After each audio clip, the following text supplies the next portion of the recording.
శ్రీకాళహస్తి మీ అందరికీ పరిచయమైనటువంటి చాలా గొప్ప క్షేత్రం. అందున విశేషించి ఆంధ్రదేశంలో ఉన్నటువంటి క్షేత్రం. ఆ క్షేత్రానికి ఉన్నటువంటి పేరే కేవలము భక్తి కలిగినటువంటి 3 ప్రాణులకు ఈశ్వరుడు మోక్షం ఇచ్చినటువంటి కారణం చేత ఆ క్షేత్రం ఏర్పడింది.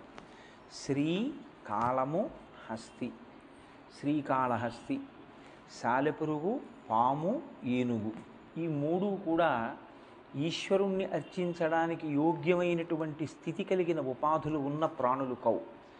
ఈశ్వరార్చన చెయ్యడానికి, జ్ఞానమును పొందడానికి అనువైనటువంటి ఉపాధి కేవలము మనుష్య ఉపాధి.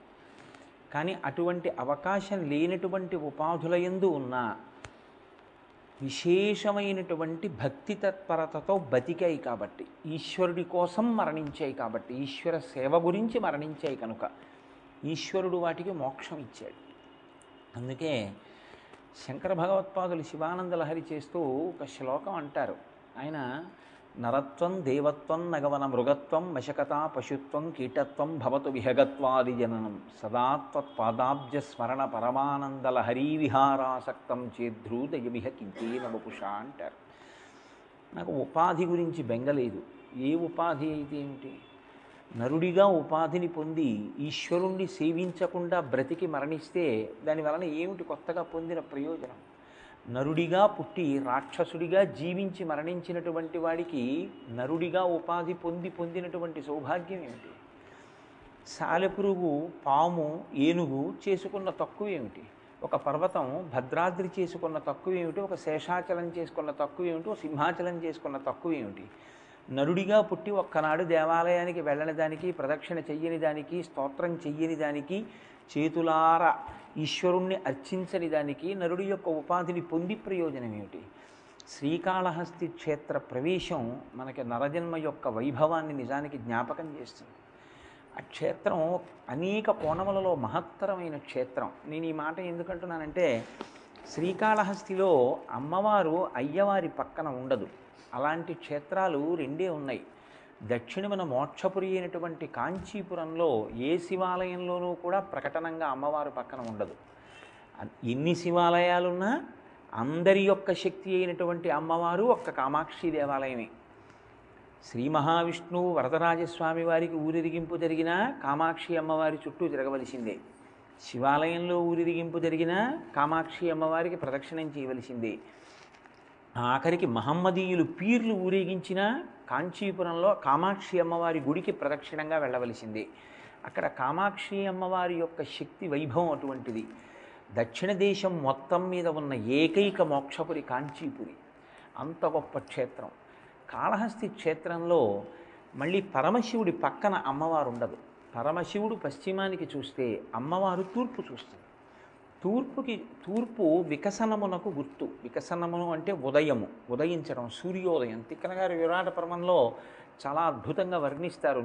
నీరజాకరములు నిష్టయ్యి చేసిన భవ్యత పంబు ఫలమనంగా దినసముఖాకి నందిత చక్రయుగ్మకంబుల యనురాగంపు బ్రూవనంగా హరిహర బ్రహ్మ మహానుభావంబులొక్కటింగాగ గరగిన గట్టియనగా అతుల వేదత్రయల తికాచయము పెనుబొందన్ పుట్టెడు మూల కందమనగా అఖిల జగముల కందెరయగుతు జన సమాజ కరపుట హృదయ సరోజములకు ముకుళనంబును జృంభణంబును నర్చి భానుబింబంబు పూర్వాద్రిపై విలింగి అంటారు. మహానుభావుడు కవిబ్రహ్మ, గొప్ప తపస్వి, వేదాంగములు చదివినవారు. కాబట్టి ఆయన నోటి వెంట భానుస్థుతి అంత గొప్పగా పడింది. జన సమాజ కరపుట హృదయ సరోజములకు ముకుళనంబును జృంభణంబును నర్చి అంటారు. ఆ భానుబింబం ఉదయిస్తే సమస్త జగత్, లోకులందరూ, ప్రాణులు, ప్రత్యేకించి మనుష్యుల యొక్క చేతులు కలువ మొగ్గలు ముడుచుకున్నట్టుగా ముడుచుకుంటాయిట. ఎందుకని? మనందరం సూర్యబింబాన్ని చూడగానే ఇలా నమస్కారం చేస్తాం. చేతులు ముడుచుకుంటాయి. ఆ సూర్యబింబం ఉదయించగానే లోపల ఉండేటటువంటి హృదయ పద్మములు వికసనాన్ని పొందుతాయి. అందుకని అందరూ కందెరయగుచు కనురెప్ప పైకెత్తుతారు. ఇన్ని కోట్ల జీవుల యొక్క కనురెప్ప విచ్చుకునేటట్టు చేయగలిగి, చేతులనే తామర మొగ్గలు ముడుచుకునేటట్టు లోపల ఉండేటటువంటి హృదయం అనేటటువంటి పద్మం వికసనం పొందేటట్టు చేయగలిగినదై భానుబింబంబు పూర్వాద్రిపై వెలింగే అంటారు. ఆ తూర్పు దిక్కు వికసనమునకు గుర్తు. అమ్మవారు అక్కడ జ్ఞాన ప్రసూనాంబ, ఆమె జ్ఞానమునిచ్చేటటువంటి తల్లి, హృదయ వికసనమునకు తోడ్పడుతుంది. అందుకని ఆమె తూర్పు చూస్తుంది. ఒక్కసారి శ్రీకాళహస్తి క్షేత్రానికి వచ్చి శివ అని అన్నావా, ప్రాణోత్క్రమణ సమయంలో ఊపిరి మీద కదా మనిషి యొక్క జీవనం ఆధారపడి ఉంటుంది. యావత్ పవనో నివసతి దేహే తావత్ పృచ్చతి కుశలంగేహే గతవతి వాయో దేహాపాయే భార్యా బిభ్యతి తస్మిన్ కాయే అంటారు శంకరులు భజగోవిందంలో. ఊపిరి ఉన్నంతసేపే భవతి, బతికున్నాడు అంటారు. ఊపిరి వెళ్ళిపోయిందా, వెళ్ళిపోయాడని బయట పడుకోబెట్టేస్తారు. అటువంటి ఊపిరి మీదనే జీవనం ఆధారపడుతుంది. వాల్మీకి మహర్షి శ్రీరామాయణం చేస్తూ ఉత్తరకాండలో అంటారు, వాయు ప్రాణ సుఖం వాయు. ఏదైనా మొదలు పెడితే ఇదే బాధ, ఎట్నుంచి ఎటో వెళ్ళిపోతుంది. వాయు ప్రాణ సుఖం వాయు అంటారు. వాయువే ప్రాణము, వాయువే సుఖము. వాయువుని మించి సుఖం అన్న మాట ఏమి ఉండదు. ఊపిరి సరిగా అంది బయటికి వెడితేనే సుఖం. ఎన్నింట్లో ఉంటే మాత్రం ఎగూపిరో దిగూపిరో వస్తే సుఖమేమిటి? వేడిగా ఉండి గాలి లేకపోతే సుఖమేమిటి? ఎన్నున్నా సుఖమేమి ఉండదు. వాయువే సుఖము అంటారు. అటువంటి వాయువు మనకి ప్రాణమును నిర్ణయం చేస్తుంది. అక్కడ ఉన్నది వాయులింగం. ప్రాణోత్క్రమణం అంటే చిట్ట చివరి ఊపిరి విడిచిపెట్టడం, లేదా చిట్ట చివరిసారి ఊపిరి పీల్చడం. మృత్యువు ఎక్కడుంటుంది అని అడిగారు. తీసిన ఊపిరికి విడిచే ఊపిరికి మధ్యలో ఉంటుంది.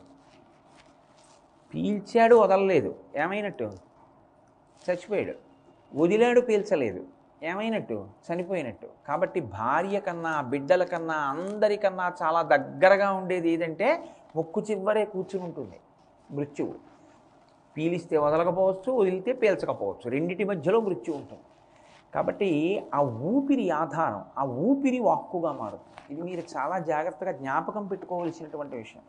నేను ఇప్పుడు మాట్లాడుతున్నాను అంటే నాలో ఉన్నటువంటి వాయువే వాక్కుగా మారుతుంది. మూలాధార చక్రం దగ్గర నుంచి కదిలినటువంటి వాయువు పైకి వచ్చి అది నా యొక్క భావన వాక్కుగా మారుతున్నప్పుడు నా నోటిలో ఉన్నటువంటి వాయువుని నా నాలుక అనేక చోట్ల నొక్కితే సొట్టలు పడి వర్ణములై, అక్షరములు పదములై, పదములు వాక్యములై, వాక్యములు నా నోటి నుంచి పైకొస్తే నాలో ఉన్న భావజాలము వాక్యములై ఆకాశ గుణకమై శబ్దరూపంగా ప్రకాశిస్తే మీ చెవులలోంచి లోపలికి వెళ్ళి నాలో ఉన్న భావం మీలోకి అందుతుంది. అంది సభాపతిభ్యశ్చ భో నమో నమో అంటుంది రుద్రం. అందుకే సభాపతి సభ ఒక్కటైపోతాయి. ఒక్కటై రెండుగా ఉన్నవి ఒక్కటవడం శివస్వరూపం.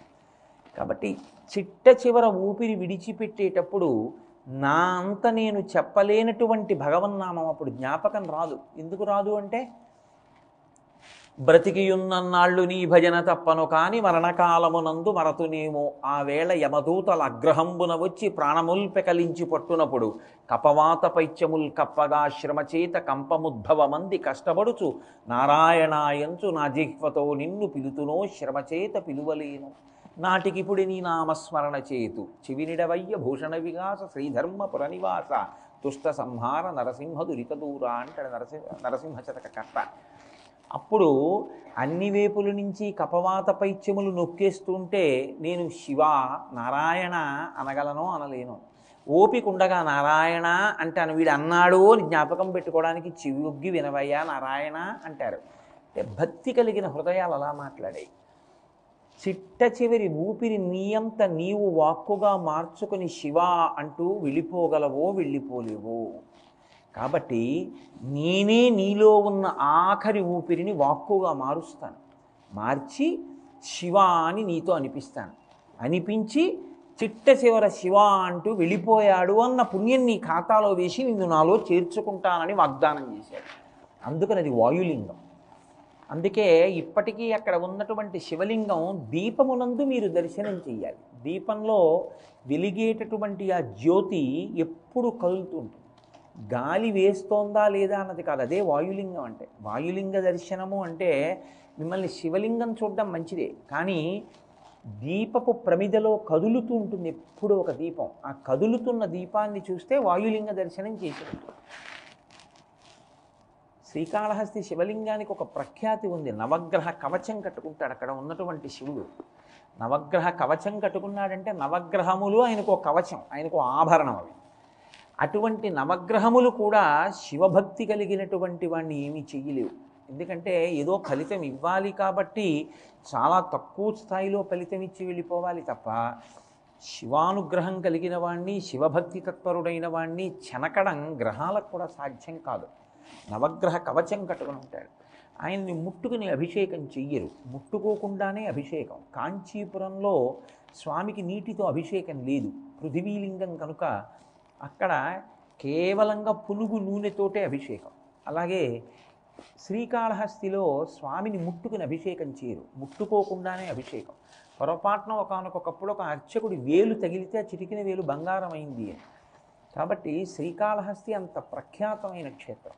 పశ్చిమాన్ని శివుడు చూస్తాడు, తూర్పుని జ్ఞానప్రసూనాంబ చూస్తుంది, దక్షిణాన్ని దక్షిణామూర్తి చూస్తారు. అద్భుతమైనటువంటి దక్షిణామూర్తి. మీరు లోపలికి వెడుతుంటే ఎదురుగుండా కనపడతారు స్వామి. ఉత్తరాన్ని పాతాళ గణపతి ఉంటారు. పాతాళ గణపతి అంటే మూలాధార చక్రంలో ఉండేటటువంటి గణపతి అని. కిందకి దిగితే దర్శనమిస్తారు. శ్రీకాళహస్తి ఒక్కచోటే ఇంత వైభవం మీకు కనపడుతుంది. 4 దిక్కుల శివ కుటుంబంలో 4 చూస్తూ ఉంటారు. అటువంటి శ్రీకాళహస్తి క్షేత్రంలో మీరు గమనించదగిన గమ్మత్తు ఇంకొకటి ఉంది. శ్రీకాళహస్తి అంతరాలయంలో శివలింగం ఉంటుంది. కొండ మీద శివుడు ఉండడు, కన్నప్ప ఉంటాడు. తన భక్తుడైన వాణ్ణి కొండ మీద కూర్చోబెట్టి పరమేశ్వరుడు కింద కూర్చున్నాడు. అంటే భక్తుడైన వాణ్ణి ఎంత నెత్తి మీద పెట్టుకుంటాడో చూపించడానికి శ్రీకాళహస్తి ఒక నిదర్శనం.